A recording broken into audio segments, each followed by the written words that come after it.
Hello दोस्तों, Urjit academy में आपका एक बार पुनः स्वागत है। आज हम बात करने वाले हैं मध्य प्रदेश के प्रमुख राजवंशों के बारे में। दोस्तों, काफ़ी महत्वपूर्ण टॉपिक है और इससे अक्सर प्रश्न जो है पूछे जाते हैं। दोस्तों, अभी तक जिन्होंने चैनल को सब्सक्राइब नहीं किया है वो चैनल को सब्सक्राइब करें, साथ ही साथ बेल आइकन को जरूर प्रेस करें जिससे मेरे द्वारा बनाए गए वीडियो का अपडेशन नोटिफिकेशन आपके पास तुरंत पहुँचे। दोस्तों, मध्य प्रदेश के प्रमुख राजवंश जो हैं इसका पहला भाग है, इसके अलावा 2 भाग अभी और आएंगे। तो चलिए दोस्तों, हम लोग शुरू करते हैं। दोस्तों, राजवंश जो ये टॉपिक है प्रमुख राजवंश मध्य प्रदेश के, इसमें अभी हमने 2 राजवंशों के प्रमुख तौर पे लिया है क्योंकि अक्सर इससे प्रश्न पूछे जाते हैं। एक परमार वंश हो गया, एक चंदेल वंश हो गया। इसके अलावा और जो राजवंश हैं उनके बारे में हम अगले वीडियो में देखेंगे। तो चलिए दोस्तों, हम लोग शुरू करते हैं। तो सबसे पहला है परमार राजवंश। दोस्तों, परमार राजवंश के जो है बेसिकली राष्ट्रकूट जो शासन थे, राष्ट्रकूट जो शासक थे उनके ये सामंत थे। ठीक है। अब जैसे उनका पतन हुआ तैसे ही जो है ये राजवंश से उभर के आया, यानी हर्षया सिपाग द्वितीय के नेतृत्व में जो है ये स्वतंत्र होकर आया। इसके बाद जो राजा बना वह है मुंज बना। ठीक है, काफ़ी महत्वपूर्ण राजा थे और ये काफ़ी, जिसे बोला जाता है, ये योद्धा भी थे और इन्होंने काफ़ी चीज़ों का निर्माण भी करवाया। तो दोस्तों, इसके बाद जो दूसरे राजा आए वो मुंज आए, तो मुंजों ने हूणों को हराया। दोस्तों, ये प्रश्न बहुत महत्वपूर्ण है और इससे जो है अक्सर प्रश्न पूछा जाता है। तो कि परमार वंश में किस राजा ने हूणों को हराया? तो दोस्तों, मुंज जो था सेकंड नंबर का, उन्होंने हूणों को हराया। मुंज के राज्यसभा में जो है कुछ ऐसे व्यक्ति थे, कवि कलाकार थे, जिसमें से नौशाह सांक के रचयिता यानी रचित के लेखक जो है पद्मगुप्त थे। ठीक है, नौशाह सांक रचत के जो लेखक थे वो पद्मगुप्त थे। 10 रूपक के लेखक धनसय थे और यशो रूपालोक के रचयिता धनिक थे। मतलब ऐसे कवि कलाकार जो है मुंज के दरबार में मौजूद थे। तो दोस्तों, इसमें यही पूछ सकता है कि 10 रूपक के लेखक कौन हैं या किसके राज्य में या किसके शासनकाल में हुए हैं। तो ठीक है, तो इसमें 2 प्रश्न बहुत महत्वपूर्ण है। यह मुंज के समय ही जो है मुंजों ने क्या किया था कि हूणों को हराया था, साथ में इनके दरबार में ये थे। मुंज ने ही धार की मुंज सागर जो झील है उसका निर्माण करवाया था। दोस्तों, बहुत महत्वपूर्ण है कि मुंज सागर झील मध्य प्रदेश में कहाँ है या किसने निर्माण करवाया है। ये प्रश्न बिल्कुल पूछ सकता है क्योंकि जिस तरह से पीसीएस में अब नीचे डीपली क्वेश्चन पूछा जा रहा है उसमें जो है इस टाइप की चीज़ें जो है पूछी जा सकती है। चलिए हम अगला देखते हैं। इसके बाद जो है मुंज के बाद जो है सिंधराज, ठीक है, उसका जो भाई था सिंधराज वो शासक बना। ठीक है, सिंधराज के बाद उन्होंने ज़्यादा ऐसा कुछ खास किया नहीं, इसलिए वाले केवल हम बता रहे हैं कि इसके बाद जो है सिंधराज शासक बना। और सिंधराज के बाद जो उत्तराधिकारी बना वो है राजा भोज, जिसके बारे में हम लोग बहुत अच्छी तरह से जानते हैं और बहुत डिटेल में पढ़ेंगे। तो जो राजा भोज, ठीक है, तो राजा भोज का जो शासनकाल था वो 1000 से 1055 के बीच था। तो राजा भोज जो है बेसिकली एक परमवीर, पराक्रमी, सेना नायक, विद्वान, कवि, दार्शनिक और ज्योतिषी थे। ठीक है, बहुत सारे मतलब जो राजा भोज थे वो मल्टीपर्पस टाइप के राजा थे, मतलब सब चीज़ का उन्हें एक ज्ञान था। ठीक है, सिंधुराज के क्या थे, वो उत्तराधिकारी थे। ठीक है, उत्तराधिकारी पुत्र थे। राजा भोज जो है 9वें शासक थे। ठीक है, जो मध्य युग के प्रसिद्ध शासकों में से एक थे। ठीक, अब राजा भोज की कुछ हम राजनीतिक उपलब्धियां जान लेते हैं। दोस्तों, चाहे प्री का एग्ज़ाम हो या मेंस का एग्ज़ाम हो, राजा भोज से रिलेटेड जो है एक प्रश्न जो है पूछा ही जाता है। तो सबसे पहले हम उनकी कौन सी राजनीतिक उपलब्धियां पढ़ेंगे, इसके बाद जो है हम उनकी सांस्कृतिक उपलब्धियां पढ़ेंगे। तो सबसे पहले हम राजनीतिक पढ़ लेते हैं। तो राजा भोज ने क्या है, कल्याणी के चालुक्यों को हराया। राजा भोज ने ही कलचुरी के गंगे देव को, असंगभरी के चौहानों को उन्होंने ही हराया। भोज ने चालुक्यों की राजधानी अहिलवाड़ा को आक्रमण करके लूटा। दोस्तों, ये सब चीज़ें जो है प्रश्न में आप प्रीवियस ईयर के एमपीपीएस को देखेंगे तो जिस तरह से डीपली पूछा है तो उसमें ये पूछे जाने की विशेष संभावना है कि कल्याण के चालुक्यों को किसने हराया या भोज ने चालुक्यों की राजधानी किस राजधानी को लूटा, तो वो अहिलवाड़ा है। तो इस टाइप की चीज़ें पूछी जा सकती है। इसके बाद भोज ने अपनी राजधानी जो है उज्जैन से धार की। ठीक है, ये बहुत महत्वपूर्ण, ये जो है बहुत ही महत्वपूर्ण प्रश्न है कि किस परमार वंश किस शासक ने राजधानी को परिवर्तित किया यानी उज्जैन से धार किया। तो राजा भोज ने जो है राजधानी उज्जैन से धार किया। भोज ने धार के राजा, ठीक है, कीर्तिराज और गुजरात के भीम सिंह सोलंकी को भी जो है हराया। ठीक है, अगला हम प्रश्न देखते हैं। गुजरात के चालुक भीम व कलचुरी कर्ण ने एक साथ संघ बना के, क्योंकि ये दोनों अलग अलग राजा भोज को हरा नहीं पा रहे थे, इसलिए उन्होंने क्या किया, एक संघ बनाया, गुट बनाया, और इसके बाद जो है राजा भोज पे आक्रमण किया, जिसके दौरान राजा भोज जो है बीमार पड़ गए और उनकी इसी समय जो है 1055 में मृत्यु हो गई। तो इस तरह से दोस्तों जो इनका ये राजनीतिक काल था। इसके बाद हम देखते हैं राजा भोज के कुछ जो है सांस्कृतिक उपलब्धियाँ। और बेसिकली क्या है कि राजा भोज का जो साम्राज्य था वो मालवा, कोंकण, खानदेश, डूंगरपुर, बांसवाड़ा, चित्तौड़गढ़, गोदावरी घाटी के कुछ हिस्से तक, मतलब इतना ज़्यादा जो है फैला हुआ था।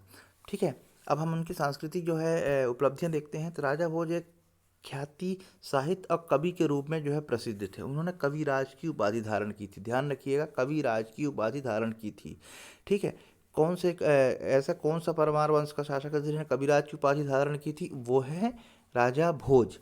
राजा भोज ने अपने शासन काल में 84 ग्रंथों का निर्माण करवाया। ठीक है, अब उनकी प्रमुख रचनाएं कौन कौन सी थी जो उनके काल में बनी थी, दोस्तों बहुत महत्वपूर्ण है, और मैंने सारी रचनाओं का यहाँ वर्णन किया, मतलब यहाँ पे समाहित किया है, इसलिए आप लोग एक एक वर्णन को जो है एक एक ग्रंथ के बारे में आप देखेंगे। सबसे पहले तो जो उनकी जो 24 ग्रंथ थे उनके क्या बोलते हैं, विषय कौन कौन से थे, ठीक है, टॉपिक कौन कौन से थे। पहला है धर्म, खगोल, भवन निर्माण, औषधि शास्त्र, कला, काव्य और कोश संरचना। इस टाइप के जो है उनके ये विषय हुआ करते थे, जो उनके ग्रंथ थे उनके इस टाइप के जो है विषय हुआ करते थे। अब हम देखते हैं उनके कौन कौन सी पुस्तकें हैं। तो दोस्तों सबसे महत्वपूर्ण पुस्तक है सरस्वती कंठाभरण, सबसे महत्वपूर्ण है।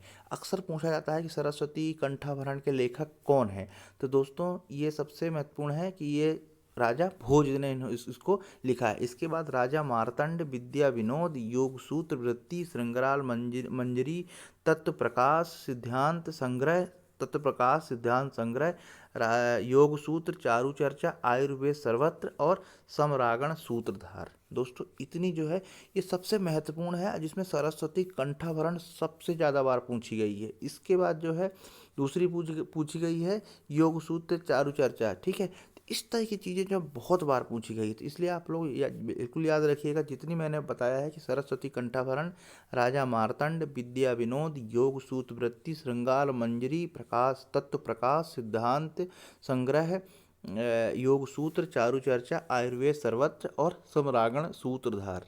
दोस्तों ये चीज़ें जो है आप लोग जरूर याद रखें। इसके बाद राजा भोज ने क्या, धार नगरी में एक भोजशाला का निर्माण करवाया, जो हिंदू दर्शन, संस्कृति एवं संस्कृत भाषा के प्रचार प्रसार हेतु जो है उसको बनवाया था। उसमें माँ सरस्वती यानी वाग्य देवी की का मंदिर भी बनवाया था। तो दोस्तों ये पूछा जाता है कि वाग्य देवी का मंदिर किसने बनवाया था, तो वाग्य देवी का मंदिर जो है बनवाया था राजा भोज ने। भोजपुर जो मंदिर है रायसेन जिले के अंतर्गत आता है, वो जो शिवलिंग है उसका भी निर्माण राजा भोज ने ही करवाया था। कहा जाता है कि जो भोपाल मध्य प्रदेश की राजधानी है उसको भोज ने ही जो है बसाया था, और जो बड़ा तालाब नाम से प्रसिद्ध है भोजताल, तो उसका भी जो है निर्माण बेसिकली राजा भोज ने ही करवाया था। भोज में सरस्वती मंदिर का ही निर्माण जो है किसने करवाया था, उसका भी निर्माण जो है राजा भोज ने ही करवाया था।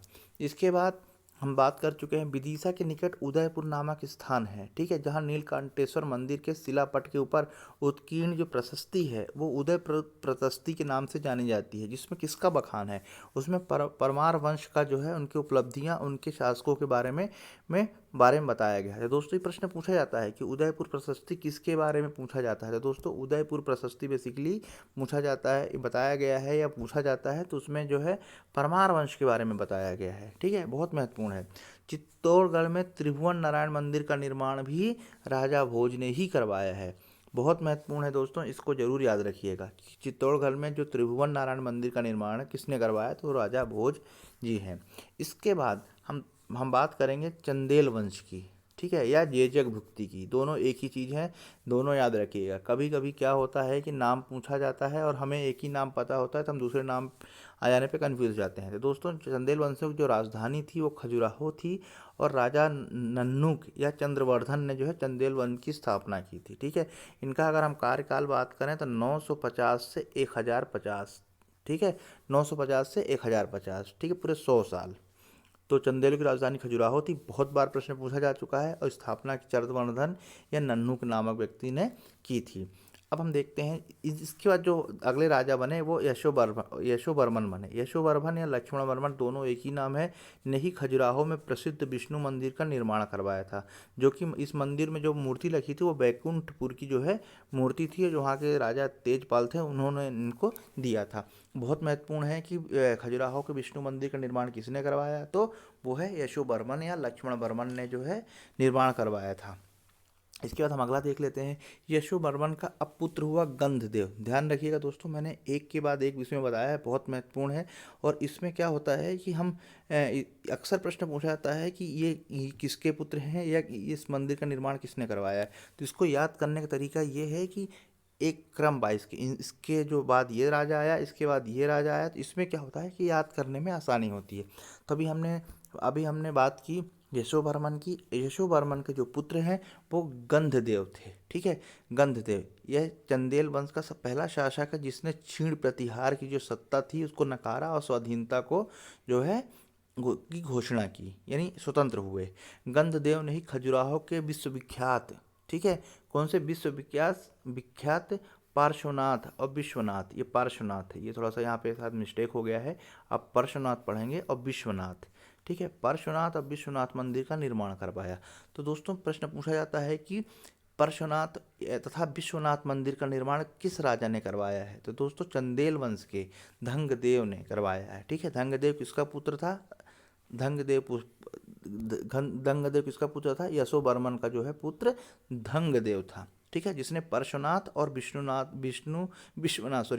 मंदिर का निर्माण करवाया था। अब धंगदेव का जो पुत्र है वो गंडदेव हुआ, ठीक है। यशोवर्मन का पुत्र धंगदेव जिसने पार्श्वनाथ और विश्वनाथ मंदिर का निर्माण करवाया सॉरी। और धंगदेव का जो पुत्र हुआ गंडदेव हुआ, उसने जो है खजुराहो के जगदम्बे और चित्रगुप्त मंदिर का निर्माण करवाया, ठीक है। किसने निर्माण करवाया, गंडदेव ने जो है खजुराहो के जगदम्बे और चित्रगुप्त मंदिर का निर्माण करवाया। गंडदेव का पुत्र हुआ विद्याधर, ठीक है। क्या हुआ, विद्याधर एक ऐसा भारतीय शासक था जिसने महमूद गजनवी की जो महत्वाकांक्षाओं को सफलतापूर्वक विरोध किया, यानी जो महमूद गजनवी चाहता था उसका क्या किया, विद्याधर ने उनका विरोध किया, ठीक है। विद्याधर ने मालवा के परमार शासक भोज व त्रिपुरी के कलचुरी शासक गंगेदेव को हराया, ठीक है। बहुत महत्वपूर्ण है कि राजा भोज को किसने हराया, तो विद्याधर ने जो है भोज को और कलचुरी शासक गंगदेव को जो है हराया। कंदरिया महादेव का मंदिर, खजुराहो में सबसे प्रसिद्ध जो है वो कंदरिया महादेव का मंदिर है, उसका भी निर्माण जो है विद्याधर ने ही करवाया था। विद्याधर किसके पुत्र हैं, तो बेसिकली विद्याधर गंडदेव के पुत्र हैं, ठीक है। यशोवर्मन के पुत्र गंधदेव के जो है पुत्र जो है वो है गंडदेव, और गंडदेव जो पुत्र हैं वो विद्याधर हैं, जिन्होंने जो है कंदरिया महादेव के मंदिर का निर्माण करवाया। चंदेल वंश के जो अंतिम शासक थे वो परमार्थित देव थे, ठीक है, जिसे परमल भी कहा जाता था। बेसिकली परमल ने जो है इनके दरबार में आल्हा उदल, सब जानते हैं आल्हा और उदल इन्हीं के दरबारी जो इनके सैनिक हुआ करते थे, ठीक है। क्या है, ये सैनिक हुआ करते थे आल्हा और उदल। इसके बाद जो है ये परमल ने ही जो है 1882 में महोबा में पृथ्वीराज चौहान व 1203 में कलिंजर में कुतुबुद्दीन ऐबक द्वारा पराजित हुए। यानी जो ये परमिर देव जो हैं और या परमल जी हैं, इनको जो है पृथ्वीराज चौहान ने 1142 में महोबा में और 1203 कलिंजर के युद्ध में जो है कुतुबुद्दीन ऐबक ने पराजित किया।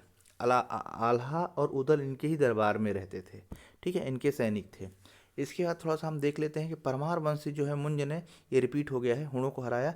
गुहिल वंश मंदसौर में के थे, ठीक है।